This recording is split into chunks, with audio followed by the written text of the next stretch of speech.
is a minus point. It's such a long walk and the carpet friction doesn't help either. From personal experience, I know how easy it is to miss a connection unless you have plenty of time to spare. Why is this airport so spread out?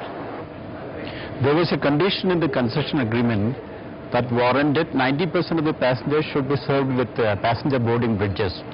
Consequently, we had to provide 78 aero bridges, and design-wise it had to be accommodated on 2 piers. And that's being perceived as long walk, which was inevitable. Having said that, I must also add that, it's very common globally. If you go by global standards, the piers and that so-called long walk is quite common. But then, of course, that's been mitigated by providing walkolators, and then even buggies. The length of the airport is a very common complaint with passengers, and even more so with airline staff that sometimes have to skip meals and literally make a dash to get from one flight to the next. But multiple aero bridges do not necessarily mean a long airport. Other airports with multiple aero bridges, like Newark in the US, for instance, have a wheel and spokes shape, where the aero bridges radiate out of a circular airport, thus enabling the building to be small despite multiple aero bridges. But DIAL had to design for the future. In order to incorporate possible expansions, T3 has been created in a more linear manner, hence the length. But then there's also been another complaint. Initially, soon after the airport's inauguration, you also received some bad press for baggage delays. What's the deal with that? Well, I agree. Initially they were. In fact, this is a state-of-the-art terminal, and when you compare yourself with Terminal 2, scenario was totally different. It's a highly mechanized or automated, handling system, baggage handling system, very sophisticated system. Bulk of the problem is attributable to the training part of it. In fact, the people who handle the baggage, they were used to a practice of physical handling hitherto, oblivious of the need here for tuning themselves for an automated environment, and that created definitely some problem. But then we have been continuously imparting training to the people, and then that has been addressed over a period. Fortunately, baggage delays that have ruined the reputation of many a well-intentioned airport around the world seem to be a thing of the past here. Up next, an all-access pass to the action that happens behind the scenes of India's premier airport experience. Come right back after the break.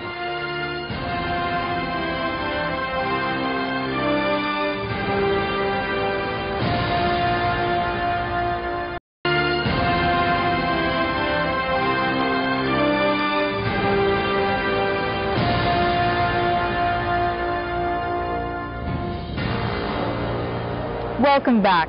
Now, so far you and I have seen airports from the passenger perspective, but today we take a walk on the other side. I'm joined now by Ashwini Khanna, who's the VP of Terminal Operations here at T3, and he's going to give us an inside peek at the goings-on behind the scenes of one of the world's largest and busiest airports.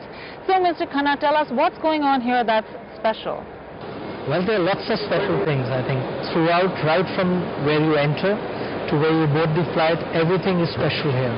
And we're very proud to say that when I say everything is special, it's really a lot of unique things which happen both right in front and at the back end of things, which make this airport a very unique place to work, to travel, and to have the whole experience as an aviation person, I would say. The experience at many airports around the world is that at every counter and at every step there is another queue and another time-consuming procedure. Here's how T3 has upgraded facilities and streamlined processes to ensure an efficient departure and arrival for passengers.